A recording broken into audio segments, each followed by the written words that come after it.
मैनू robotic surgery शुरू कीतिਆਂ तकरीबन 2.5 साल हो गए ने और इंडिया दे विच शुरू होया ये तकरीबन 3 साल हो गए ने और जे सारी दुनिया की गल करिए तो रोबोटिक सर्जरी शुरू होया तकरीबन 6 साल हो गए ने। सो बहुत नवी टेक्नोलॉजी है पर बहुत ज़्यादा महंगी नहीं है। जे लोगों को जे वहम है ना कि बहुत महंगी है, सिर्फ 30-35 हज़ार का फर्क है ਜਿਹੜਾ कि अपनी सेहत वास्ते कोई मायने नहीं रखता। हाँ जी, सरदार अवतार सिंह, इन्हां नूं गोड्यां दी प्रॉब्लम सी, बहुत ज़्यादा प्रॉब्लम सीगी ते मेरी जेठानी दा ऑपरेशन करवाया इत्थे अंबरसर तो ते सानूं पता लगा ते असीं उन्हां नूं वेख्या काम भी वधिया चल फिर सकदे सीगे। 20 कुछ दिन होए सी उन्हां नूं ऑपरेशन कराए नूं ते अपना घर दा काम-कार भी कर रहे सीगे ते उन्हां ने सानूं दस्सिया भी अमनदीप हॉस्पिटल अंबरसर तो मैं करवाया ਤੇ ਡਾਕਟਰ ਅਵਤਾਰ ਸਿੰਘ ਤੇ ਅਸੀਂ ਵੀ ਫਿਰ ਮਨ ਬਣਾ ਲਿਆ ਵੀ ਅਸੀਂ ਵੀ ਉੱਥੋਂ ਹੀ ਕਰਵਾਵਾਂਗੇ ਅੰਮ੍ਰਿਤਸਰ ਤੋਂ। ਇਸ ਕਰਕੇ ਅਸੀਂ ਵੀ ਫਿਰ ਇੱਥੇ ਆਏ ਤੇ ਆਪਰੇਸ਼ਨ ਅਮਨਦੀਪ ਹਸਪੀਟਲ ਕਰਵਾਇਆ। ਅਸੀਂ ਜਿਹੜਾ ਆਪਰੇਸ਼ਨ ਕਰਾਇਆ ਉਹ ਮਤਲਬ ਰੋਬੋਟਿਕ ਤਕਨੀਕ ਨਾਲ ਕਰਾਇਆ। ਆਪਰੇਸ਼ਨ ਕਰਾ ਕੇ रूम ਦੇ ਵਿੱਚ ਜਦੋਂ ਆਏ ਚੱਲ ਕੇ ਆਏ ਆ ਆਪਣੇ ਆਪ। कई हॉस्पिटल्स में गया, इनको दिखाया तो वो दवाई वगैरह मेडिसिन वगैरह लिख देते थे। उससे हमें जो है कुछ लगा नहीं, जो कि मैं सेटिस्फाइड नहीं हुआ। उसके बाद फिर मैं सोचा जी कि नहीं, अमनदीप हॉस्पिटल लेकर चलूँ और डॉक्टर अवतार सिंह से मिलूँ। और मैं समझता हूँ कि मुझे पूरा विश्वास है डॉक्टर अवतार सिंह के काबिलियत के ऊपर में और सारे कुछ के ऊपर में। ऑपरेशन तो विदिन 2-3 आवर्स 2-3 घंटिਆਂ ਦੇ ਵਿੱਚ ਮਰੀਜ਼ ਨੂੰ ਅਸੀਂ ਖੜਾ ਕਰ ਸਕਦੇ ਹਾਂ और ਤੁਸੀਂ हैरान ਹੋਵੋਗੇ कि ਹੁਣ ਉਹ ਦੂਜੇ ਜਾਂ ਤੀਜੇ दिन ਮਰੀਜ਼ ਆਪਣੇ ਘਰ भी जा सकता है। D4 न्यूज़ देख रहे तमाम दोस्तों को दीपक भंडारी का नमस्कार। हम आपके लिए एक विशेष कार्यक्रम लेके आए हैं। अच्छी सेहत, आपकी सेहत ठीक रहेगी तो आप खुश भी रहेंगे और आप अच्छी और स्वस्थ लंबा जीवन भी जी सकेंगे। हम आज आपको एक ऐसी शख्सियत से मिलाने जा रहे हैं जो विश्व के पहले सिख और पहले पंजाबी डॉक्टर हैं जिन्होंने रोबोटिक विधि से घुटने और कूल्हे के जोड़ बदलने शुरू किए थे। अभी तक 20,000 के करीब लोगों के ये जोड़ बदल चुके हैं और ये इनकी टीम को भी हमारा सलाम है। ये श्रेय इनको और इनकी टीम को हो जाता है कि 1.25 लाख से अधिक जो है हड्डियों के जोड़ों के ऑपरेशन दूसरे कुल मिलाकर कर चुके हैं, जो कि एक विश्व में एक अपने आप में कीर्तिमान है। यहाँ हम बात कर रहे हैं विश्व प्रसिद्ध डॉक्टर अवतार सिंह की। आज से करीब 25-27 साल पहले एक बिस्तर के बेड से जो अस्पताल शुरू करते हैं डॉक्टर अवतार सिंह, आज ये विश्व विख्यात हो चुके हैं और इनके अस्पताल में 500 से अधिक जो है मरीजों को दाखिल करने की व्यवस्था है। हमारे साथ हैं डॉक्टर अवतार सिंह। सबसे पहले तो हम इनका स्वागत करते हैं कि इन्होंने हमारे लिए समय निकाला। सत श्री अकाल डॉक्टर साहब, तुहाडा साडे चैनल स्वागत है। तुसीं साडे लिए समय कढ़िया ते साडे दर्शकों लिए समय कढ़िया। ते सब तो पहले तो सत श्री अकाल भंडारी साहब, और मैं तुहाडा बहुत शुक्रगुजार हाँ कि तुसीं मैनूं अपने चैनल ते आउण दा मौका दिता और अपने ਜਿਹੜੇ ਸਾਡੇ ਪੰਜਾਬ ਦੇ ਲੋਕ ਨੇ ਉਹਨਾਂ ਦੇ ਨਾਲ रूबरू होने का मौका दिता। ਅਸੀਂ डॉक्टर साहब पहले तो सब तो पहले ये सवाल है भी आखिर जोड़ बदलने की जरूरत क्यों पैंदी है? देखो भंडारी साहब, गल इस तरह कि ज्यों-ज्यों इंसान बुढ़ा होंदा है ना तो ਉਹਦੇ ਜੋੜ ਦੇ ਉੱਪਰ ਜਿਹੜੀ ਕਾਰਟਿਲੇਜ ਹੁੰਦੀ ਹੈ ਆਪਣੇ ਜੋੜਾਂ ਦੇ ਅੰਦਰ ਇੱਕ ਰਬੜ ਦੀ ਤਰ੍ਹਾਂ ਇੱਕ ਲੇਅਰ ਹੁੰਦੀ ਹੈ, ਉਹ ਹੌਲੀ-ਹੌਲੀ ਘਸ ਜਾਂਦੀ ਹੈ। ਸੋ ਜਿਉਂ-ਜਿਉਂ ਸਾਡੀ ਉਹ ਲੇਅਰ ਥੋੜੀ ਜੀ ਦੱਸੋਗੇ ਕਿਸ ਤਰ੍ਹਾਂ ਦੀ? ਤੁਹਾਡੇ ਕੋਲ ਮਾਡਲ ਵੀ ਪਏ ਹੋਏ ਹਨ। ਅਸੀਂ ਬਿਲਕੁਲ ਆਪਣੇ ਦਰਸ਼ਕਾਂ ਨੂੰ ਸਮਝਾਉਣਾ ਚਾਹੁੰਦੇ ਹਾਂ ਵੀ ਕੀ ਚੀਜ਼ ਹੈ ਜੋੜ ਤੇ ਇਹਦੇ ਕਿਸ ਤਰ੍ਹਾਂ ਖਰਾਬ ਹੁੰਦੇ ਨੇ ਹੌਲੀ-ਹੌਲੀ। ਆਮ ਤੌਰ ਤੇ ਸਾਡੀ ਹੱਡੀ ਦੇ ਉੱਪਰ ਇੱਕ ਰਬੜ ਦੀ ਤਰ੍ਹਾਂ ਦੀ ਇੱਕ ਪਰਮਾਤਮਾ ਨੇ ਲੇਅਰ ਚੜਾਈ ਹੁੰਦੀ ਹੈ ਤੇ ਉਹ ਜਦੋਂ ਸਾਡੇ ਗੋਡੇ ਚੱਲਦੇ ਨੇ ਇੱਕ ਦੂਜੇ ਦੇ ਉੱਪਰ ਤੇ ਉਹ ਫਿਰ ਦਰਦ ਨਹੀਂ ਹੋਣ ਦਿੰਦੇ। ਪਰ ਉਮਰ ਦੇ ਨਾਲ ਨਾਲ ਉਹ ਜਿਹੜੀ ਰਬੜ ਵਰਗੀ ਲੇਅਰ ਜਾਂ ਕਾਰਟਿਲੇਜ ਜਿਹਨੂੰ ਕਹਿੰਦੇ ਅਸੀਂ, ਉਹ ਘਸਦੀ ਜਾਂਦੀ ਹੈ ਔਰ ਜਦੋਂ ਉਹ ਜ਼ਿਆਦਾ ਘਸ ਜਾਵੇ ਤੇ ਫਿਰ ਹੱਡੀਆਂ ਜਿਹੜੀਆਂ ਨੇ ਉਹ ਆਪਸ 'ਚ ਰਗੜਨਾ ਸ਼ੁਰੂ ਕਰ ਦਿੰਦੀਆਂ ਨੇ। ਲੱਤਾਂ ਵੀ ਹੌਲੀ ਹੌਲੀ ਇਨਸਾਨ ਦੀਆਂ ਜਿਹੜੀਆਂ ਨੇ ਉਹ ਟੇਢੀਆਂ ਹੋਣੀਆਂ ਸ਼ੁਰੂ ਹੋ ਜਾਂਦੀਆਂ। ਜਿਉਂ-ਜਿਉਂ ਇਹ ਬਿਮਾਰੀ ਵੱਧਦੀ ਹੈ ਤੇ ਲੱਤਾਂ ਟੇਢੀਆਂ ਹੋਣੀਆਂ ਸ਼ੁਰੂ ਹੋ ਜਾਂਦੀਆਂ ਔਰ ਹੌਲੀ-ਹੌਲੀ ਫਿਰ ਇਨਸਾਨ ਦਾ ਚੱਲਣਾ ਫਿਰਨਾ ਜਿਹੜਾ ਨਾ ਉਹ ਮੁਸ਼ਕਲ ਹੋਈ ਜਾਂਦਾ, ਪੌੜੀਆਂ ਚੜ੍ਹਨੀਆਂ ਮੁਸ਼ਕਲ ਹੋਈ ਜਾਂਦੀਆਂ ਨੇ ਔਰ ਅਖੀਰ ਦੇ ਵਿੱਚ ਫਿਰ ਉਹ ਜਿਹੜਾ ਨਾ ਉਹ ਬੈੱਡ ਰਿਡਨ ਜਾਂ ਮੰਜੇ ਤੇ ਪੈ ਜਾਂਦਾ। ਅੱਛਾ ਡਾਕਟਰ, ਅਸੀਂ ਦੇਖਿਆ ਆਮ ਤੌਰ ਤੇ ਕਿ ਲੋਕ ਜਦੋਂ ਇਨੀਸ਼ੀਅਲ ਸਟੇਜ ਤੇ ਸ਼ੁਰੂਆਤ ਜਿਹਨੂੰ ਕਿਸੇ ਬਿਮਾਰੀ ਹੁੰਦੀ ਹੈ ਉਦੋਂ ਨਹੀਂ ਆਉਂਦੇ। ਜਿਵੇਂ ਤੁਸੀਂ ਦੱਸਿਆ ਕਿ ਹੌਲੀ-ਹੌਲੀ ਉਹਨਾਂ ਦੀਆਂ ਲੱਤਾਂ ਟੇਢੀਆਂ ਹੋ ਜਾਂਦੀਆਂ, ਜਿਹਦਾ ਅਸਰ ਉਹਨਾਂ ਦੀ ਰੀੜ੍ਹ ਦੀ ਹੱਡੀ ਤੇ ਵੀ ਪੈਂਦਾ ਔਰ ਬੰਦਾ ਬੈੱਡ ਤੇ ਚਲਾ ਜਾਂਦਾ ਹੈ। ਕਿ ਇਹ ਹਜੇ ਅਸੀਂ ਕਹੀਏ ਅਸੀਂ 21ਵੀਂ ਸਦੀ 'ਚ ਜੀ ਰਹੇ ਹਾਂ ਹਾਂਜੀ। ਤੇ ਅਸੀਂ ਸੋਚ ਸਾਡੀ ਹਜੇ ਵੀ ਪੁਰਾਣੀ ਸਦੀ ਦੀ ਹੈ ਕਿ ਇਹਨੂੰ ਬਦਲਣਾ ਪਏਗਾ ਜੇ ਅਸੀਂ ਚੰਗਾ ਜੀਵਨ ਜੀਣਾ ਚਾਹੁੰਦੇ ਹਾਂ ਤੇ ਡੈਫੀਨੇਟਲੀ ਤੁਹਾਡਾ ਬੜਾ ਵੈਲਿਡ ਪੁਆਇੰਟ ਹੈ ਜੀ ਕਿ ਜੇ ਅਸੀਂ ਚੰਗਾ ਜੀਵਨ ਜਿਉਣਾ ਹੈ ਤੇ ਸਾਨੂੰ modern techniques, modern diet, modern exercises, ਇਹ ਸਾਰਾ ਕੁਝ ਜਿਹੜਾ ਉਹ ਅਡਾਪਟ ਕਰਨਾ ਪਏਗਾ।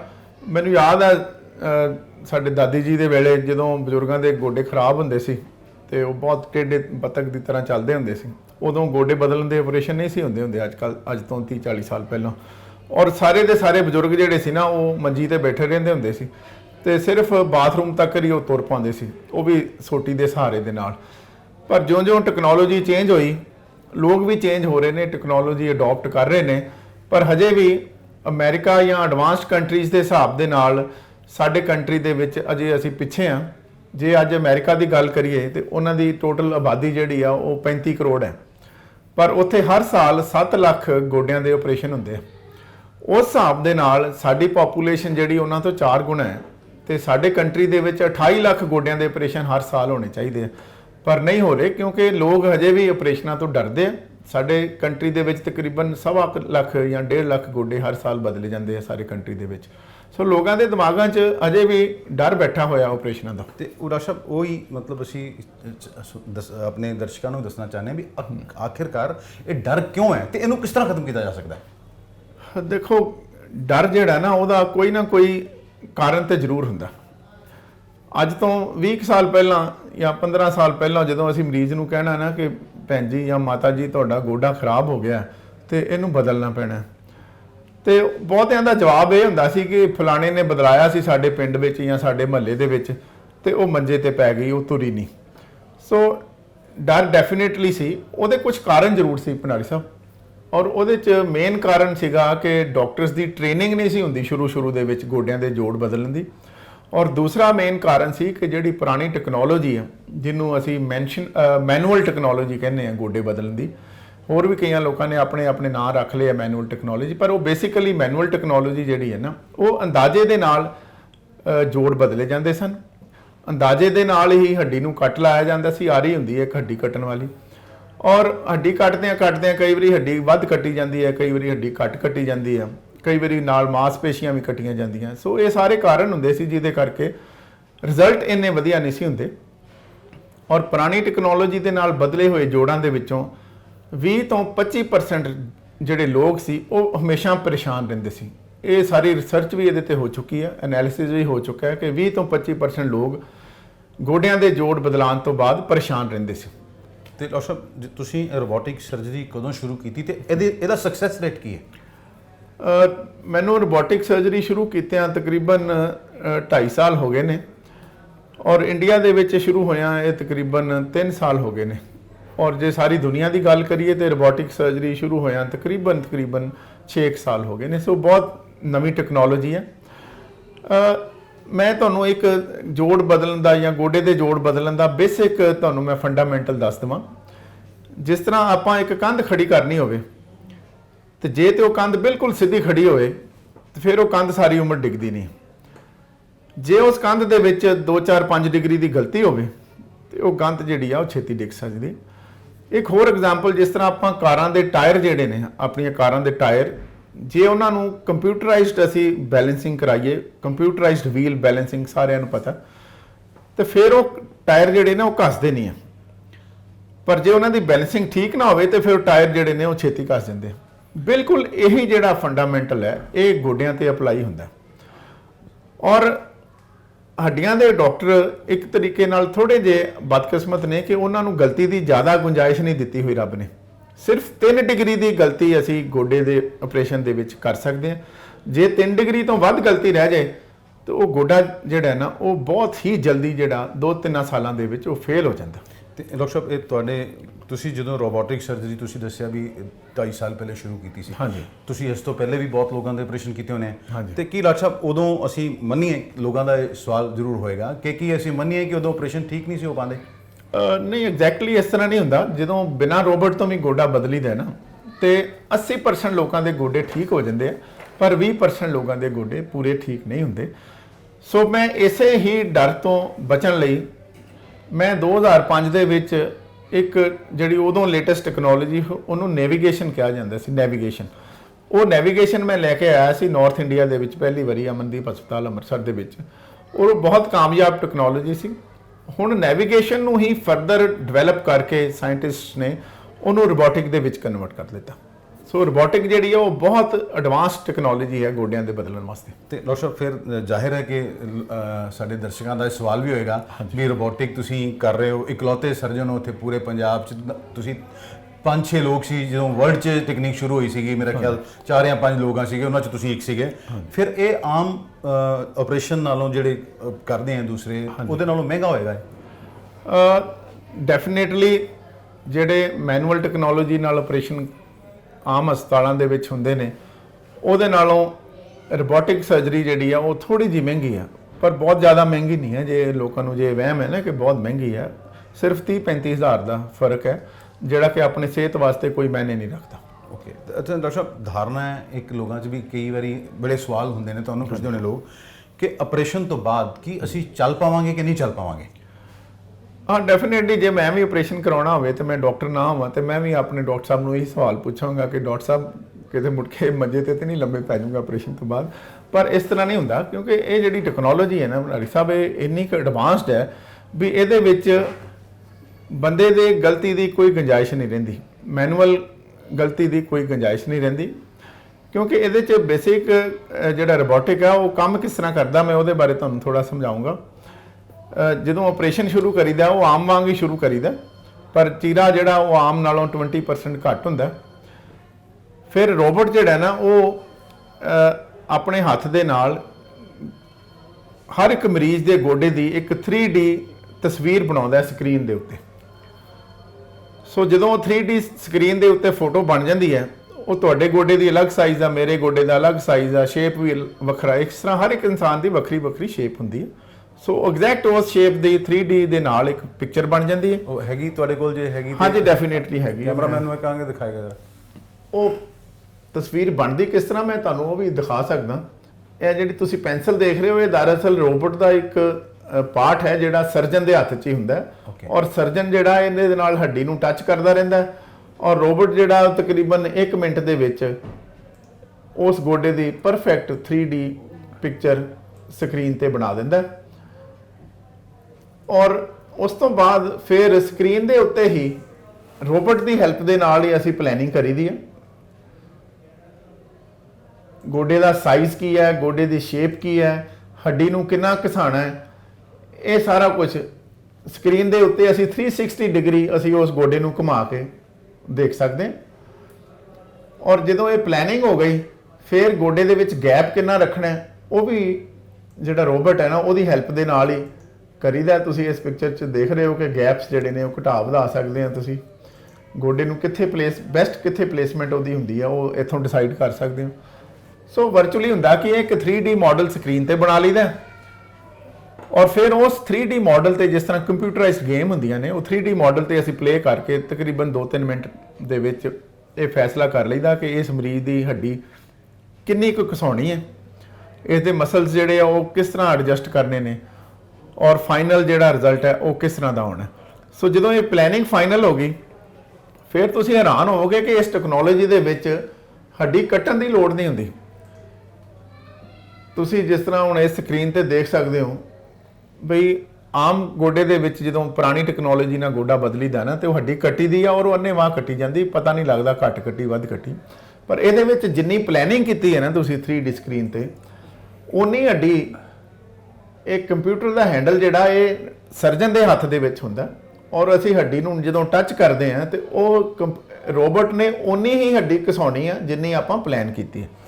1 ਮਿਲੀਮੀਟਰ ਵੀ ਐਕਸਟਰਾ ਹੱਡੀ ਨਹੀਂ ਘਸਾ ਸਕਦਾ ਰੋਬੋਟ, ਉਦੋਂ ਬੰਦ ਹੋ ਜਾਂਦਾ। ਸੋ ਜਿਹੜੀ ਖਰਾਬ ਹੱਡੀ ਆ ਉਹਨੂੰ ਖੁਰਚ ਦੇਈਦਾ ਬੇਸਿਕਲੀ ਕਹਿ ਲਓ। ਇਸੇ ਤਰ੍ਹਾਂ ਹੀ ਗੋਡੇ ਦੀ ਜਿਹੜੀ ਥਲੜੀ ਹੱਡੀ ਹੈ ਜਿਹਨੂੰ ਟਿਬੀਆ ਕਹਿੰਦੇ ਆ, ਉਹਨੂੰ ਵੀ ਉੱਪਰੋਂ ਇਹਨੇ ਖੁਰਚ ਦੇਣਾ ਔਰ ਹੱਡੀ ਨੂੰ ਥੱਲਿਓਂ ਕੋਈ ਫਾਲਤੂ ਕੱਟ ਨਹੀਂ ਲਾਉਣਾ। ਸੋ ਜਦੋਂ ਇਹ ਹੱਡੀ ਤੁਸੀਂ ਖੁਰਚ ਲਈ ਤੇ ਫਿਰ ਇੱਕ ਆਰਟੀਫੀਸ਼ੀਅਲ ਗੋਡਾ ਹੁੰਦਾ ਉਹ ਵਿੱਚ ਫਿੱਟ ਕਰਕੇ ਫਿਰ ਅਸੀਂ ਉਸੇ ਵੇਲੇ ਚੈੱਕ ਕਰ ਸਕਦੇ ਹਾਂ। ਤੁਸੀਂ ਇਸ ਸਕਰੀਨ 'ਚ ਦੇਖ ਰਹੇ ਹੋ ਬਈ ਮਰੀਜ਼ ਦੀ ਹੱਡੀ ਜਾਂ ਗੋਡਾ ਕਿੰਨਾ ਮੁੜਦਾ, ਇਹ ਸਾਰਾ ਨਾਲੋਂ ਨਾਲ ਆਈ ਜਾਂਦਾ। ਗੋਡੇ ਦੇ ਵਿੱਚ ਗੈਪਸ ਜਿਹੜੇ ਨੇ ਉਹ ਬਰਾਬਰ ਨੇ ਜਾਂ ਨਹੀਂ ਬਰਾਬਰ, ਸੋ ਇਹ ਸਾਰਾ ਕੁਝ ਫਾਈਨਲ ਆਪਰੇਸ਼ਨ ਤੋਂ ਪਹਿਲਾਂ ਹੀ ਡਿਸਾਈਡ ਹੋ ਜਾਂਦਾ ਔਰ ਗਲਤੀ ਦੀ ਗੁੰਜਾਇਸ਼ ਨਹੀਂ ਰਹਿੰਦੀ। ਅੱਛਾ ਡਾਕਟਰ ਸਾਹਿਬ, ਇੱਕ ਇਹ ਵੀ ਬੜਾ ਅਹਿਮ ਸਵਾਲ ਹੈ, ਸਾਡੇ ਦਰਸ਼ਕ ਵੀ ਜਾਣਨਾ ਚਾਹਣਗੇ ਵੀ ਇਹ ਆਪਰੇਸ਼ਨ ਤੋਂ ਬਾਅਦ ਕਿੰਨੇ ਦਿਨਾਂ ਬਾਅਦ ਮਰੀਜ਼ ਜਿਹੜਾ ਹੈ ਚੱਲਣ ਦੇ ਕਾਬਿਲ ਹੋ ਜਾਂਦਾ ਹੈ? ਸਭ ਤੋਂ ਵੱਡਾ ਸਵਾਲ ਤੁਹਾਨੂੰ ਵੀ ਲੋਕ ਪੁੱਛਦੇ ਹੋਣਗੇ। ਹਾਂਜੀ ਹਾਂਜੀ, ਦੇਖੋ ਇਹ ਟੈਕਨੋਲੋਜੀ ਇੰਨੀ ਵਧੀਆ ਹੈ ਔਰ ਅੱਜ ਕੱਲ ਐਨਸਥੀਸੀਆ ਦੀਆਂ ਟੈਕਨੀਕਸ ਇੰਨੀਆਂ ਐਡਵਾਂਸ ਆ ਗਈਆਂ ਨੇ ਕਿ ਆਪਰੇਸ਼ਨ ਤੋਂ ਵਿਦਿਨ 2-3 ਆਵਰਸ 2-3 ਘੰਟਿਆਂ ਦੇ ਵਿੱਚ ਵਿੱਚ ਮਰੀਜ਼ ਨੂੰ ਅਸੀਂ ਖੜਾ ਕਰ ਸਕਦੇ ਹਾਂ ਔਰ ਤੁਸੀਂ ਹੈਰਾਨ ਹੋਵੋਗੇ ਕਿ ਹੁਣ ਉਹ ਦੂਜੇ ਜਾਂ ਤੀਜੇ ਦਿਨ ਮਰੀਜ਼ ਆਪਣੇ ਘਰ ਵੀ ਜਾ ਸਕਦਾ। ਤੇ ਜੇ ਅਸੀਂ ਗੱਲ ਕਰੀਏ ਪੁਰਾਣੀ ਟੈਕਨੀਕ ਦੀ, ਤੇ ਕਿਸ ਤਰ੍ਹਾਂ ਉਹ ਕਿੰਨਾ ਟਾਈਮ ਲੱਗਦਾ ਸੀਗਾ? ਦੇਖੋ ਜਦੋਂ ਗੋਡੇ ਬਦਲਣ ਦੇ ਆਪਰੇਸ਼ਨ ਸ਼ੁਰੂ ਹੋਏ ਸੀ ਇੰਡੀਆ ਦੇ ਵਿੱਚ ਅੱਜ ਤੋਂ 20-25 ਸਾਲ ਪਹਿਲਾਂ, ਉਦੋਂ ਤੇ ਮਰੀਜ਼ ਨੂੰ 2-2 ਹਫ਼ਤੇ ਹਸਪਤਾਲਾਂ ਦੇ ਵਿੱਚ ਰਹਿਣਾ ਪੈਂਦਾ ਸੀ ਜੀ।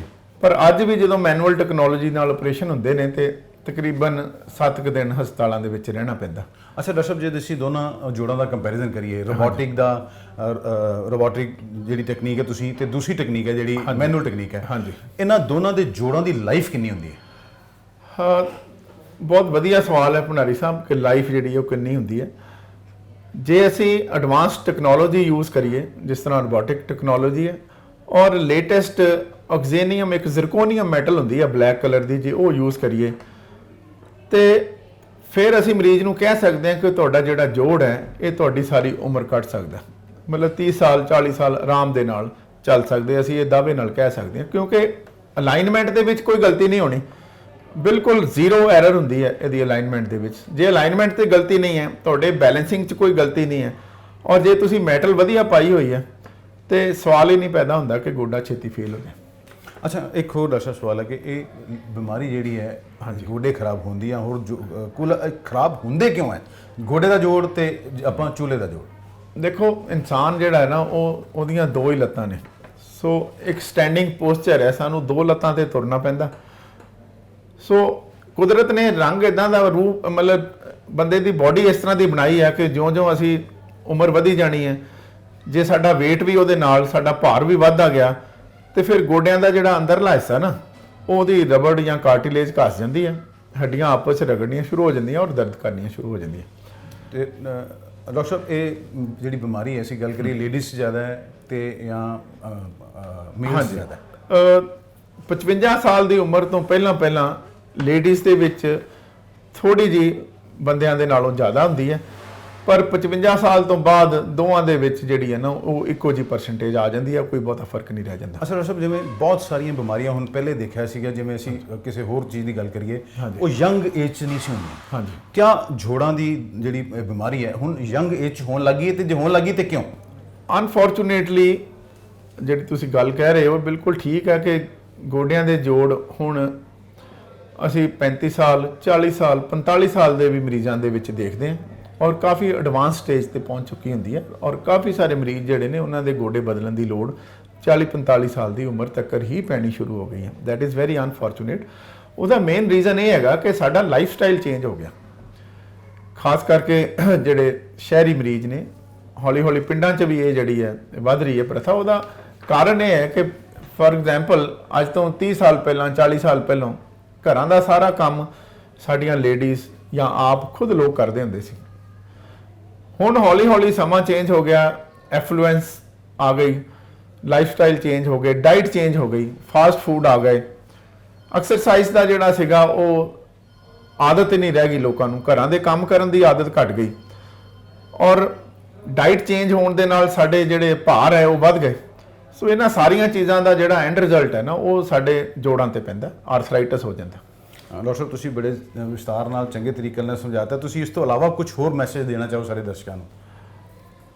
ਦੇਖੋ ਦਰਸ਼ਕਾਂ ਨੂੰ ਹੁਣ ਕਿਉਂਕਿ ਅੱਜ ਕੱਲ ਕਰੋਨਾ ਦੀ ਬਿਮਾਰੀ ਜਿਹੜੀ ਹੈ ਜਾਂ ਕੋਵਿਡ-19 ਜਿਹਨੂੰ ਅਸੀਂ ਕਹਿੰਦੇ ਉਹ ਸਾਰੀ ਦੁਨੀਆ ਦੇ ਵਿੱਚ ਫੈਲੀ ਹੋਈ ਹੈ ਔਰ ਹਿੰਦੁਸਤਾਨ ਦੇ ਵਿੱਚ ਵੀ ਕਾਫੀ ਬੁਰੀ ਤਰ੍ਹਾਂ ਫੈਲੀ ਸੀ ਇੱਕ ਟਾਈਮ ਤੇ। ਹੁਣ 15 ਕੁ ਦਿਨਾਂ ਤੋਂ ਥੋੜਾ ਸਾਹ ਸੌਖਾ ਹੋ ਗਿਆ, ਪਰ ਮੇਰੀ ਇੰਡੀਅਨਸ ਨੂੰ, ਪੰਜਾਬੀਆਂ ਨੂੰ ਇੱਕ ਹੱਥ ਜੋੜ ਕੇ ਬੇਨਤੀ ਹੈ ਕਿ ਤੁਸੀਂ ਹਜੇ ਆਪਣੀ ਜਿਹੜੀ ਪ੍ਰੋਟੈਕਸ਼ਨ ਹੈ, ਆਪਣੇ ਗਾਰਡਸ ਜਿਹੜੇ ਨੇ ਉਹ ਡਾਊਨ ਨਾ ਕਰਿਓ। ਇਹ ਨਾ ਸਮਝਿਓ ਕਿ ਇਹ ਬਿਮਾਰੀ ਖਤਮ ਹੋ ਗਈ ਤੇ ਹੁਣ ਆਪਾਂ ਦੀਵਾਲੀ ਮਨਾ ਲਈਏ, ਦੁਸਹਿਰਾ ਮਨਾ ਲਈਏ, ਭੀੜਾਂ ਇਕੱਠੀਆਂ ਕਰ ਲਈਏ।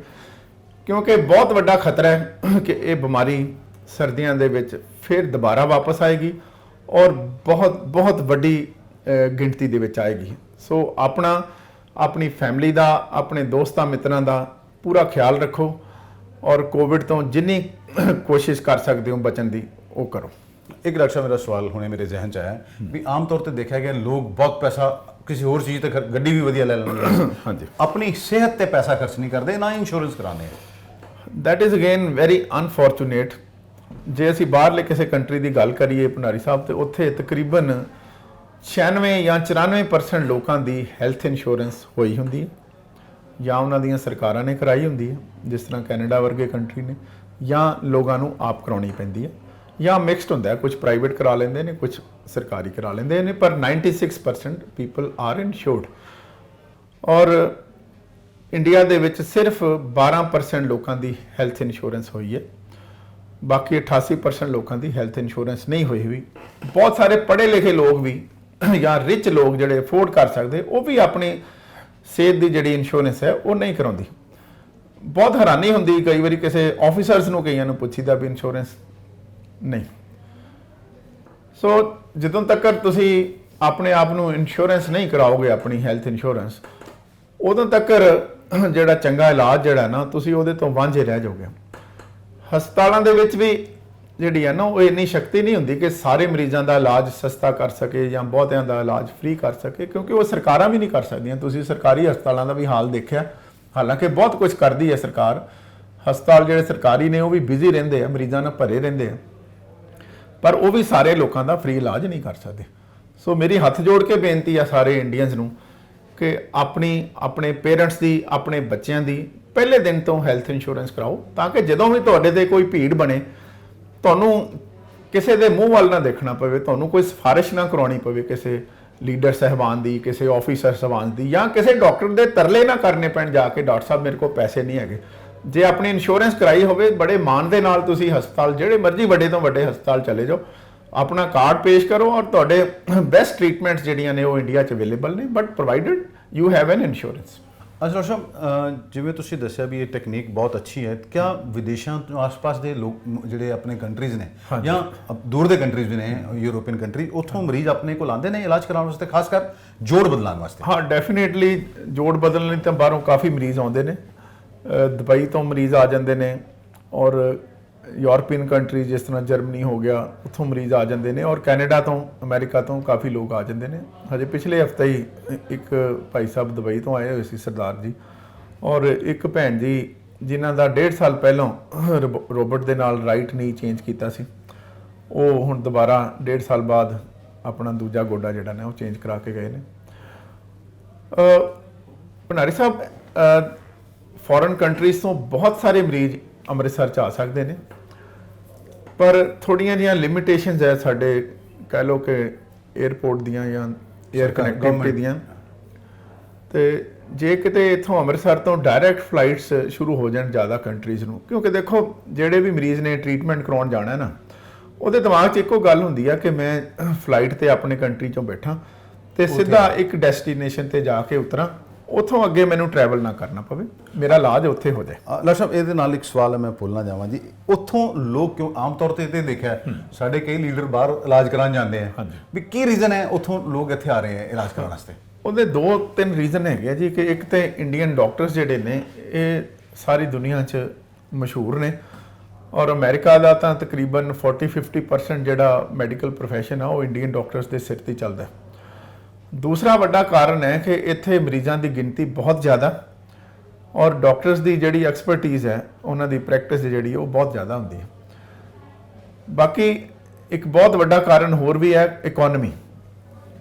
ਜਿਹੜਾ ਗੋਡਾ ਹਿੰਦੁਸਤਾਨ ਦੇ ਵਿੱਚ ਅਸੀਂ ਰੋਬੋਟਿਕ ਸਰਜਰੀ ਦੇ ਨਾਲ ਵਧੀਆ ਹਸਪਤਾਲ ਦੇ ਵਿੱਚ ਤਕਰੀਬਨ 2-2.5 ਲੱਖ 'ਚ ਵਿੱਚ ਚੇਂਜ ਕਰ ਦਈਦਾ, ਉਹੀ ਗੋਡਾ ਪੁਰਾਣੀ ਟੈਕਨੋਲੋਜੀ ਦੇ ਨਾਲ ਅਮਰੀਕਾ ਵਰਗੇ ਕੰਟਰੀਜ਼ ਦੇ ਵਿੱਚ ਜਾਂ ਜਰਮਨੀ ਵਰਗੇ ਕੰਟਰੀਜ਼ 'ਚ ਉਹ ਗੋਡਾ 30 ਤੋਂ ਲੈ ਕੇ 50 ਲੱਖ ਦੇ ਵਿੱਚ ਚੇਂਜ ਹੁੰਦਾ, ਸਿੰਗਲ ਗੋਡਾ, ਇੱਕ ਗੋਡਾ। ਸੋ ਇਹ ਜਿਹੜੇ ਰੇਟ ਦਾ ਡਿਫਰੈਂਸ ਹੈ, ਇਹ ਬਹੁਤ ਵੱਡਾ ਰੀਜ਼ਨ ਹੈ ਕਿ ਇੰਡੀਆ ਦੇ ਵਿੱਚ ਬਾਹਰੋਂ ਬਹੁਤ ਸਾਰੇ ਬਿਮਾਰੀਆਂ ਦੇ ਲੋਕ ਜਿਹੜੇ ਨੇ ਉਹ ਇੰਡੀਆ 'ਚ ਆ ਕੇ ਇਲਾਜ ਕਰਾਉਂਦੇ ਨੇ। ਤੇ ਡਾਕਟਰ ਸਾਹਿਬ ਇਸ ਤਰ੍ਹਾਂ ਦਾ ਵੀ ਕੋਈ ਹੈਗਾ ਕਿ ਉੱਥੇ ਜੋ ਸੁਣਨ ਚ ਆਇਆ ਵੀ ਵੇਟਿੰਗ ਲਿਸਟ ਬੜੀ ਲੰਬੀ ਹੈ ਕਿ ਲੋਕਾਂ ਨੂੰ 6-6 ਮਹੀਨੇ ਇੰਤਜ਼ਾਰ ਕਰਨਾ ਹਾਂਜੀ, ਪੈਂਦਾ ਹੈ? ਡੈਫੀਨਿਟਲੀ 6 ਮਹੀਨੇ ਤੇ ਤੁਸੀਂ ਘੱਟ ਕਹਿ ਤੇ 3-4 ਮਹੀਨੇ ਤੇ ਉਹਨਾਂ ਨੂੰ ਆਊਟਡੋਰ ਜਾ ਕੇ ਡਾਕਟਰ ਸਾਹਿਬ ਨੂੰ ਮਿਲਣ ਦਾ ਜਿਹੜਾ ਨਾ ਉਹ ਅਪਾਇੰਟਮੈਂਟ ਹੀ ਨਹੀਂ ਮਿਲਦੀ। ਸੋ ਉਹਨਾਂ ਦਾ ਅਪਾਇੰਟਮੈਂਟ ਹੀ ਜਿਹੜੀ ਓਪੀਡੀ ਦੀ ਹੈ ਨਾ 3-4 ਮਹੀਨਿਆਂ ਤੋਂ ਬਾਅਦ ਮਿਲਦੀ ਹੈ। ਤੇ ਕੈਨੇਡਾ ਵਰਗੇ ਕੰਟਰੀ ਦੇ ਵਿੱਚ ਤੇ ਕਈ ਵਾਰੀ 2-2 ਸਾਲ ਦੀ 3-3 ਸਾਲ ਦੀ ਵੇਟਿੰਗ ਲਿਸਟ ਹੁੰਦੀ ਹੈ, ਕਿਉਂਕਿ ਉੱਥੇ 5 ਦਿਨ ਕੰਮ ਕਰਦੇ ਨੇ ਡਾਕਟਰ ਤੇ ਫਰਾਈਡੇ ਸ਼ਾਮ ਤੋਂ ਲੈ ਕੇ ਮੰਡੇ ਮਾਰਨਿੰਗ ਤੱਕ ਉਹ ਕੋਈ ਆਫਿਸ ਅਟੈਂਡ ਨਹੀਂ ਕਰਦੇ। ਤੇ ਡਾਕਟਰ ਸਾਹਿਬ ਪਾਕਿਸਤਾਨ ਪੜੋਸੀ ਮੁਲਕ ਹੈ ਸਾਡਾ, ਹਾਂਜੀ, ਉੱਥੋਂ ਵੀ ਕਈ ਲੋਕ ਤੁਹਾਡੇ ਕੋਲ ਮੈਨੂੰ ਯਾਦ ਹੈ ਕਿ ਟ੍ਰੀਟਮੈਂਟ ਕਰਾਉਣ ਵਾਸਤੇ ਆਉਂਦੇ। ਕੀ ਇਹ ਬਾਰਡਰ ਜੇ ਖੁੱਲ ਜਾਏ ਤੇ ਮੈਡੀਕਲ ਟੂਰਿਜ਼ਮ ਬਹੁਤ ਵੱਧ ਸਕਦਾ ਹੈ? ਦੇਖੋ ਮੇਰੇ ਕੋਲ ਉੱਥੋਂ ਘੱਟੋ ਘੱਟ 8-10 ਲੋਕ, ਪਰ ਉਹ ਅੱਜ ਤੋਂ 6-7 ਸਾਲ ਪਹਿਲਾਂ ਦੀ ਗੱਲ ਆ, ਉਹ ਉੱਥੋਂ ਇੱਥੇ ਆ ਕੇ ਆਪਣੇ ਗੋਡੇ ਚੇਂਜ ਕਰਾ ਕੇ ਗਏ ਸੀ। ਉਹਨਾਂ ਚੋਂ ਇੱਕ ਬੜਾ ਪ੍ਰੋਮੀਨੈਂਟ ਉੱਥੋਂ ਦੇ ਲਾਇਰ ਸੀ ਸੁਪਰੀਮ ਕੋਰਟ ਦੇ, ਮਿਸਟਰ ਚੌਧਰੀ, ਆਰਿਫ ਚੌਧਰੀ ਉਹਨਾਂ ਦਾ ਨਾਂ ਸੀ। ਮੇਰੇ ਦੋਸਤ ਵੀ ਬਣ ਗਏ, ਫੋਨ ਵੀ ਆਉਂਦਾ ਰਹਿੰਦਾ। ਪਰ ਅੰਮ੍ਰਿਤਸਰ ਦੀ ਬਦਕਿਸਮਤੀ ਇਹ ਹੈ ਕਿ ਜਿਹੜੀਆਂ ਸਾਡੇ ਉੱਧਰ ਐਮਬੈਸੀਜ਼ ਬਣੀਆਂ ਹੋਈਆਂ ਪਾਕਿਸਤਾਨ ਦੇ ਵਿੱਚ, ਉਹ ਐਮਬੈਸੀਜ਼ ਜਿਹੜੀਆਂ ਨਾ ਉਹਨਾਂ ਨੂੰ ਵੀਜ਼ਾ, ਉਹਨਾਂ ਦੇ ਮਰੀਜ਼ਾਂ ਨੂੰ ਵੀਜ਼ਾ ਦਿੰਦੀਆਂ ਸੀ ਸਿਰਫ ਦਿੱਲੀ ਜਾਣ ਦਾ। So we are very unfortunate that way. ਉਹ ਮਰੀਜ਼ ਇੱਥੋਂ ਲਾਹੌਰ, ਇੱਥੋਂ ਨਾਲ 1 ਘੰਟੇ ਦਾ ਰਸਤਾ ਹੈ, ਉਹ ਸਿੱਧਾ ਕਿਉਂ ਨਹੀਂ ਆ ਕੇ ਸਾਡੇ ਕੋਲ ਇਲਾਜ ਕਰਾ ਸਕਦਾ? So I don't know the answer for that. Government policies ਨੇ ਜਾਂ ਐਮਬੈਸੀਜ਼ ਦਾ ਕੋਈ ਲੈਣ ਦੇਣ ਹੈ ਉਹਨਾਂ ਦੇ ਅਫੀਸ਼ੀਅਲਸ ਦੇ ਨਾਲ ਜਾਂ ਦਿੱਲੀ ਦੇ ਵੱਡੇ ਹਸਪਤਾਲਾਂ ਦੇ ਨਾਲ। ਉਹ ਮਰੀਜ਼ ਦਿੱਲੀ ਜਾਂਦੇ ਨੇ, ਫਿਰ ਉੱਥੋਂ ਕਈ ਵਾਰੀ ਘੁੰਮ ਕੇ ਹੇਰਾਫੇਰੀ ਦੇ ਨਾਲ ਇੱਥੇ ਆ ਕੇ ਇਲਾਜ ਕਰਾ ਜਾਂਦੇ ਸੀ। ਪਰ ਹੁਣ ਕਾਫੀ ਦੇਰ ਤੋਂ ਕਿਉਂਕਿ ਬਾਰਡਰ ਦੇ ਉੱਤੇ ਟੈਨਸ਼ਨ ਹੈ, ਸੋ ਲੋਕ ਇੱਧਰ ਆ ਕੇ ਇਲਾਜ ਨਹੀਂ ਕਰਾ ਰਹੇ। ਪਰ ਆਮ ਵੈਰੀ ਸ਼ੋਰ ਜੇ ਅੰਮ੍ਰਿਤਸਰ ਪਾਕਿਸਤਾਨ ਦਾ ਬਾਰਡਰ ਜਿਹੜਾ ਵਾਘਾ ਬਾਰਡਰ ਜੇ ਕਿਤੇ ਖੁੱਲ ਜਾਏ ਨਾ ਭੰਡਾਰੀ ਸਾਹਿਬ, ਤੇ ਇੱਥੇ ਤੁਹਾਨੂੰ ਬਹੁਤ ਵੱਡੇ ਕਈ ਹਸਪਤਾਲ ਬਣਾਉਣੇ ਪੈਣ ਤਾਂ ਵੀ ਤੁਹਾਡੇ ਕੋਲ ਬੈੱਡ ਖਾਲੀ ਨਹੀਂ ਰਹਿਣਾ। ਉਹਦਾ ਕਾਰਨ ਇਹ ਹੈ ਕਿ ਪਾਕਿਸਤਾਨ ਦੇ ਵਿੱਚ ਜਿਹੜੀਆਂ ਸਿਹਤ ਸੇਵਾਵਾਂ ਨੇ ਨਾ, ਉਹ ਉਹਨਾਂ ਦਾ ਮਿਆਰ ਜਿਹੜਾ ਆਮ ਸੌਰੀ ਟੂ ਸੇ, ਉਹ ਮਿਆਰ ਬਹੁਤਾ ਵਧੀਆ ਨਹੀਂ ਹੈਗਾ। ਅੱਜ ਤੋਂ 10 ਸਾਲ ਪਹਿਲਾਂ ਇੱਕ ਕਾਨਫਰੰਸ ਹੋਈ ਸੀ ਤੇ ਉਦੋਂ ਪਾਕਿਸਤਾਨ ਤੋਂ ਇੱਕ ਹੱਡੀਆਂ ਦੇ ਡਾਕਟਰ ਸਾਹਿਬ, ਇੱਕ ਪ੍ਰੋਫੈਸਰ ਸੀ ਬੜੇ ਵੱਡੇ ਕਾਲਜ ਦੇ ਉੱਥੇ, ਪਰ ਅਸੀਂ ਉਹਨਾਂ ਦੇ ਲੈਕਚਰ ਤੋਂ ਉਹਨਾਂ ਦੇ ਲੈਵਲ ਦਾ ਹਿਸਾਬ ਲਾਇਆ ਵੀ ਇਹ ਸਾਡੇ ਛੋਟੇ ਸਿਵਲ ਹਸਪਤਾਲਾਂ ਦੇ ਲੈਵਲ ਤੇ ਹੈਗੇ ਨੇ। ਸੋ ਬਹੁਤ ਵੱਡਾ ਫਰਕ ਹੈ। ਔਰ ਸਰਕਾਰਾਂ ਨੂੰ ਮੇਰੀ ਬੇਨਤੀ ਹੈ ਕਿ ਜੇ ਤੁਸੀਂ ਮੈਡੀਕਲ ਟੂਰਿਜ਼ਮ ਜਿਹੜਾ ਉਹ ਪਾਕਿਸਤਾਨ ਦੇ ਨਾਲ ਖੋਲ ਦਿਓ ਤੇ ਅੰਮ੍ਰਿਤਸਰ ਜਿਹੜਾ ਉਹ ਹਿੰਦੁਸਤਾਨ ਦਾ ਸਭ ਤੋਂ ਵੱਡਾ ਇੱਕ ਮੈਡੀਕਲ ਟੂਰਿਜ਼ਮ ਦਾ ਸੈਂਟਰ ਬਣ ਡਾਕਟਰ ਸਾਹਿਬ ਬੜਾ ਪਰਸਨਲ ਜਿਹਾ ਸਵਾਲ ਹੈ, ਆਪਣੀ ਸਫਲਤਾ ਦੇ ਪਿੱਛੇ ਦਾ ਕੀ ਰਾਜ ਮੰਗੀ? ਦੇਖੋ, ਸਫਲਤਾ ਦੇ ਪਿੱਛੇ ਦਾ ਰਾਜ ਜਿਹੜਾ ਨਾ ਉਹ ਤੇ ਪਰਮਾਤਮਾ ਨੂੰ ਪਤਾ ਹੈ, ਪਰ ਸਭ ਤੋਂ ਵੱਡਾ ਰਾਜ ਹੈ ਉਹ ਪਰਮਾਤਮਾ ਦੀ ਜਿਹੜੀ ਮਿਹਰ ਹੈ, ਉਹਦਾ ਹੱਥ ਜਿਹੜਾ ਉਹ ਸਾਡੇ ਸਿਰ ਤੇ ਹੈ। ਤੇ ਦੂਸਰਾ ਰਾਜ ਤੁਸੀਂ ਕਹਿ ਲਓ ਕਿ ਮੈਂ ਉਹ ਬਾਕੀ ਲੋਕਾਂ ਨੂੰ ਵੀ ਮੈਂ ਜਿਹੜਾ ਆਪਣੇ ਵਿਚਾਰ ਜਿਹੜਾ ਮੈਂ ਦਵਾਂਗਾ ਕਿ ਤੁਸੀਂ ਯੰਗਸਟਰ ਨੂੰ ਸਪੈਸ਼ਲੀ ਜੇ ਸਕਸੈਸਫੁਲ ਹੋਣਾ ਕਿਸੇ ਵੀ ਕੰਮ ਦੇ ਵਿੱਚ, ਤੇ ਕੰਮ ਉਹ ਕਰੋ ਜਿਹਦੇ ਬਾਰੇ ਤੁਸੀਂ ਪੈਸ਼ਨੇਟ ਹੋ, ਜਿਹਦਾ ਤੁਹਾਨੂੰ ਪੈਸ਼ਨ ਹੈ, ਸ਼ੌਕ ਹੈ, ਉਸ ਕੰਮ ਦੇ ਪਿੱਛੇ ਪੈ ਜਾਓ ਔਰ ਫਿਰ ਹੱਥ ਧੋ ਕੇ ਪਏ ਰਹੋ। ਫਿਰ ਦਿਨ ਰਾਤ ਨਾ ਵੇਖੋ, ਮਿਹਨਤ ਕਰੋ ਤੇ ਫਿਰ ਜਿਹੜੀ ਸਫਲਤਾ ਜਿਹੜੀ ਹੈ ਨਾ ਉਹ ਡੈਫੀਨੇਟਲੀ ਤੁਹਾਡੇ ਕਦਮ ਚੁੰਮੂਗੀ। ਉਹਦੇ ਨਾਲ ਪਰਮਾਤਮਾ ਦਾ ਹੱਥ ਜਿਹੜਾ ਨਾ ਉਹ ਬਹੁਤ ਜ਼ਰੂਰੀ ਹੈ। ਤੇ ਡਾਕਟਰ ਸਾਹਿਬ ਡਾਕਟਰ ਬਾਈ ਚॉइस ਬਣੇ ਕਿ ਬਾਈ ਲੱਕ ਬਣੇ? ਨਹੀਂ, ਬਾਈ ਚੁਆਇਸ ਹੀ ਬਣੀਆਂ ਜੇ, ਬਾਈ ਲੱਕ ਤਾਂ ਆਈ ਕਾਂਟ ਸੇ। ਮੇਰੇ ਦਾਦੀ ਜੀ ਜਿਹੜੇ ਸੀ ਨਾ ਉਹਨਾਂ ਨੂੰ ਬੜਾ ਸ਼ੌਕ ਹੁੰਦਾ ਸੀ ਵੀ, ਉਹ ਵੀ ਬਜ਼ੁਰਗ ਸੀ, ਭਾਰੇ ਸੀ, ਗੋਡੇ ਖਰਾਬ ਹੋ ਜਾਣੇ ਤੇ ਬਾਜ਼ਾਰ ਜਾਣਾ ਪੈਣਾ ਦਵਾਈ ਲੈਣ। ਮੈਂ ਨਿੱਕਾ ਜਿਹਾ ਹੁੰਦਾ ਸੀ ਤੇ ਉਹਨਾਂ ਨੇ ਕਹਿਣਾ ਪਿਆਰ ਨਾਲ ਵੀ ਕਾਕਾ ਤੂੰ ਹੱਡੀਆਂ ਦਾ ਡਾਕਟਰ ਜ਼ਰੂਰ ਬਣੀ। ਕੁਛ ਇਹ ਦਿਮਾਗ ਗੱਲ 'ਚ ਵੜ ਗਈ। ਫਿਰ ਮੈਂ ਸੁਲਤਾਨਪੁਰ ਲੋਧੀ ਜਿੱਥੇ ਮੈਂ ਪੜ੍ਹਿਆ ਨਾ, ਉਹ ਬਹੁਤ ਪੁਰਾਣਾ ਇੱਕ ਸ਼ਹਿਰ ਹੁੰਦਾ ਸੀ ਔਰ ਬਹੁਤ ਸਾਰੀਆਂ ਕਬਰਾਂ ਹੁੰਦੀਆਂ ਸਨ ਉੱਥੇ ਪੁਰਾਣੀਆਂ, ਮੁਸਲਮਾਨਾਂ ਦੇ ਰਾਜ ਦੇ ਵੇਲੇ ਦੀਆਂ। ਸੋ ਉਹ ਕਬਰਾਂ ਦੀ ਜਦੋਂ ਖੁਦਾਈ ਹੁੰਦੀ ਸੀ ਨਾ, ਸਾਡਾ ਸਕੂਲ ਉੱਥੇ ਨਵਾਂ ਬਣਿਆ ਸੀ ਤੇ ਉਹਦੀ ਜਦੋਂ ਐਕਸਪੈਂਸ਼ਨ ਹੁੰਦੀ ਸੀ ਤੇ ਕਬਰਾਂ ਖੋਦਦੇ ਹੁੰਦੇ ਸੀ, ਉਹ ਸਟੂਡੈਂਟਸ ਦੀ ਵੀ ਡਿਊਟੀ ਲੱਗ ਜਾਂਦੀ ਸੀ ਵੀ ਇਹ ਇਧਰੋਂ ਚੁੱਕ ਕੇ ਇੱਧਰ ਰੱਖੋ, ਇਧਰੋਂ ਚੁੱਕ ਕੇ ਉੱਧਰ ਰੱਖੋ। ਉਸ ਦੌਰਾਨ ਉੱਥੇ ਬਹੁਤ ਸਾਰੇ ਪੁਰਾਣੀਆਂ ਹੱਡੀਆਂ ਜਿਹੜੀਆਂ ਸੀ ਨਾ ਦੱਬੀਆਂ ਹੋਈਆਂ, ਉਹ ਨਿਕਲਦੀਆਂ ਹੁੰਦੀਆਂ ਸੀ। ਤੇ ਕਿਉਂਕਿ ਦਿਮਾਗ 'ਚ ਇੱਕ ਪੈ ਚੁੱਕਾ ਸੀ ਹੱਡੀਆਂ ਦਾ, ਤੇ ਫਿਰ ਉਹ ਹੱਡੀਆਂ ਮੈਂ ਇਕੱਠੀਆਂ ਕਰਕੇ, ਮੈਂ ਉਦੋਂ 7ਵੀਂ 8ਵੀਂ ਕਲਾਸ 'ਚ ਪੜ੍ਹਦਾ ਹੁੰਦਾ ਸੀ, ਉਹ ਇਕੱਠੀਆਂ ਕਰਕੇ ਮੈਂ ਘਰ ਢੇਰ ਲਾ ਲਿਆ। ਤੇ ਜਦੋਂ ਮੈਂ 10ਵੀਂ ਦੀ ਉੱਥੋਂ ਮੈਂ ਆਪਣੀ ਕਲੀਅਰ ਕੀਤੀ ਐਗਜ਼ਾਮ, ਫਿਰ ਮੈਂ ਅੰਮ੍ਰਿਤਸਰ ਆ ਗਿਆ ਤੇ ਉਹ ਹੱਡੀਆਂ ਦੀ ਬੋਰੀ ਭਰ ਕੇ ਵੀ ਫਿਰ ਮੈਂ ਨਾਲ ਹੀ ਲੈ ਆਇਆ। ਫਿਰ ਸ਼ੁਰੂ ਤੋਂ ਹੀ ਮੇਰੇ ਦਿਮਾਗ 'ਚ ਇੱਕੋ ਹੀ ਗੱਲ ਬਹਿ ਗਈ ਕਿ ਮੈਂ ਹੋਰ ਕੁਝ ਨਹੀਂ ਬਣਨਾ, ਡਾਕਟਰ ਬਣਨਾ ਤੇ ਹੱਡੀਆਂ ਦਾ ਡਾਕਟਰ ਬਣਨਾ। ਤੁਹਾਡਾ ਬਹੁਤ ਬਹੁਤ ਧੰਨਵਾਦ ਸਾਡੇ ਨਾਲ ਗੱਲ ਕਰਨ ਲਈ। ये थे डॉक्टर अवतार सिंह, जो हमें इन्हें कहें विश्वविख्यात हस्ती हैं, पहले सिख और पहले पंजाबी हैं जिन्हें रोबोटिक सर्जरी से घुटने व कूल्हे के जोड़ बदलने का गौरव हासिल हुआ है। इन्होंने बड़ी स्पष्ट बात कही है कि अगर हम अपने जोड़ों से, अपने शरीर से काम नहीं लेते हैं, आरामदायक जीवन के आदी हो जाते हैं, तो ये हमारे जोड़ खराब होना स्वाभाविक है। ये नहीं कहते हैं, ये तो लोगों को यही कहते हैं कि आप सेहतमंद रहो, सैर करो, व्यायाम करो, ताकि आपको कम से कम डॉक्टर के पास जाना पड़े। इन्होंने एक और बहुत अच्छी बात कही है कि ये कोई व्यक्ति ऐसा नहीं है जिसे जो है कभी ना कभी हेल्थ की सुविधा की ज़रूरत ना पड़े, इसलिए अपना इंश्योरेंस शुरू करवाएं। लोग इंश्योरेंस नहीं करवाते हैं, लोग खुद पर पैसा खर्च नहीं करते हैं। गाड़ी लेंगे तो उसका इंश्योरेंस करवा लेंगे, लेकिन अपनी हेल्थ इंश्योरेंस नहीं करवाते हैं, जो एक इंडिया का बहुत बड़ा ड्रॉबैक है। हम अपने चैनल के माध्यम से लोगों को यही गुजारिश करना चाहते हैं कि आप अपने और अपने परिवार की हेल्थ इंश्योरेंस जरूर कराएं। आप अपने कार, स्कूटर, मोटरसाइकिल की इंश्योरेंस तो इस डर से कराते हैं कि आपका चालान हो जाएगा, लेकिन ये आपको कभी भी जब आप इंश्योरेंस कराते हैं तो हमेशा आपके फ़ायदे में रहेगी, इसका कभी आपको नुकसान नहीं होगा। हमने अपने चैनल के माध्यम से लोगों को ये बताने की कोशिश की है कि आखिरकार ये जोड़ क्यों ख़राब होते हैं, और आपके लिए अगर यदि आपके जोड़ ख़राब हो जाते हैं तो आपके लिए बेहतर टेक्निक क्या है। हमारे साथ हैं एक महिला सरिता देवी, इनका हाल ही में ऑपरेशन हुआ है रोबोटिक से। इनसे बात करते हैं कि इन्होंने कब ऑपरेशन करवाया और कब से इनकी तकलीफ़ थी। नमस्कार जी, आपका नाम? सरिता देवी। तो कब से आपके घुटने में तकलीफ़ थी? 7-8 साल से थी तकलीफ। तो आपका ऑपरेशन किस दिन हुआ है? बुधवार को हुई 10 बजे। मतलब आज चौथा दिन है आपको। तो आप डरते क्यों थे ऑपरेशन करवाने से? ऐसे ही मेरे मन में थोड़ा डर बन गई थी जो कि पता नहीं ठीक होंगे कि नहीं होंगे, बस यही और कुछ नहीं। तो अब आपका डर निकल गया है? हाँ, निकल गई है। थोड़ी बहुत तकलीफ है, वो भी अब वो तो आप चले इसके बाद अब चलती हूँ, सुबह भी चली। हाँ मोटिवेट किया है इनसे। हाँ, चलती हूँ, 2 बार सुबह से चली हूँ। तो आप किसने आपको कहा कि बच्चों ने कहा कि ऑपरेशन करवा लें आप? हाँ, बच्चे बोला करवा लो, थोड़ा दिन का तकलीफ है, उसके बाद ठीक हो जाएगी। तो आप ठीक से चल नहीं पाती थी पहले? नहीं चल पाती थी ठीक से, पैर मेरी पूरा गोल शेप हो गई थी ना, इस तरह। हाँ, टेढ़े हो गए थे आपके पैर? हो गए थे, इस तरह चलती थी। तो अब आप बिल्कुल ठीक महसूस कर रही हैं? हाँ, ठीक महसूस कर रही। तो मेरे ख्याल से एक आधे दिन में डॉक्टर साहब आपको घर भेज देंगे। हाँ, भेज देंगे। तो आप कुछ कहना चाहेंगे जो लोग डरते हैं या जिनके घुटने खराब हो जाते हैं हाँ, बोलूँगी करवा लें। क्या कहना चाहेंगे आप? यही कहूँगी कि 2-4 दिन की तकलीफ है, वो ठीक हो जाएगी, बस करवा लेगी और क्या। आपका दूसरा पैर ठीक है बिल्कुल? हाँ, नहीं ये भी है। 2 महीने की बात करें। हाँ, इन्होंने एक ही किए, ये भी करवाना था, पर डॉक्टर साहब बोले 2 महीना बाद ये ठीक हो जाएगी फिर। अच्छा, आप ये भी दूसरा भी यहीं से डॉक्टर अवतार सिंह से करवाएं? ये देखिए, इनके दोनों घुटने खराब हो चुके हैं, लेकिन अभी इन्होंने एक ही घुटने का ऑपरेशन करवाया। आज 3 दिन हुए हैं इनको ऑपरेशन करवाए, ये चलने भी लगी हैं।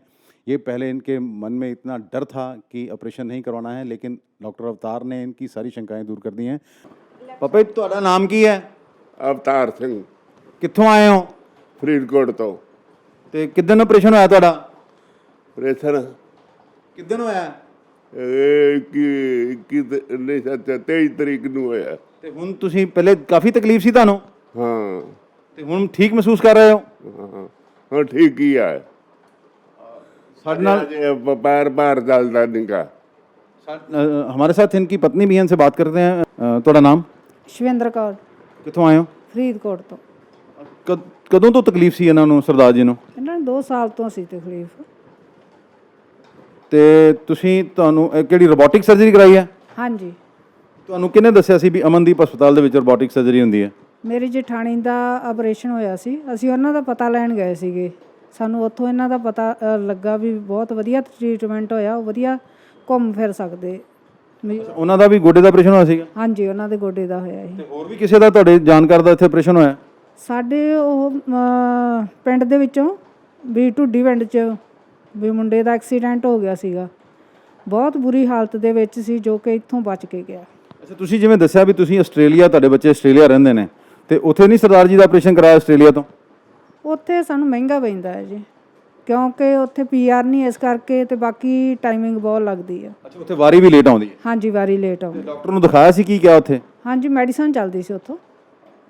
चलो जी, सारियाँ बहुत बहुत शुभकामनाएं, तो जल्दी ठीक होकर घर जाओ जी। तुसी देखिए, ये थे अवतार सिंह और उनकी पत्नी, जिन्होंने बताया है कि काफ़ी देर से इनके घुटनों में तकलीफ थी, ऑस्ट्रेलिया जा चुके हैं। इनके जो बच्चे हैं ऑस्ट्रेलिया में रहते हैं, वहाँ पर भी डॉक्टर से संपर्क किया था, लेकिन वहाँ पर इलाज बहुत महंगा है।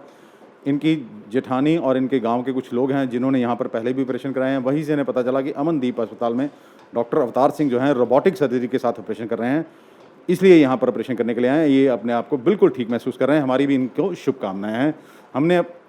हमने आपको ये बताया कि रोबोटिक सर्जरी में और दूसरी सर्जरी में क्या फ़र्क है। इससे डॉक्टर अवतार सिंह ने भी जैसे बताया था कि रोबोटिक सर्जरी जो है वो लोगों के लिए वरदान बन चुकी है। इससे गलती की संभावना बिल्कुल 1% भी नहीं है, 100% इसके रिजल्ट हैं। अमृतसर से D4 न्यूज़ के लिए दीपक भंडारी की खास रिपोर्ट।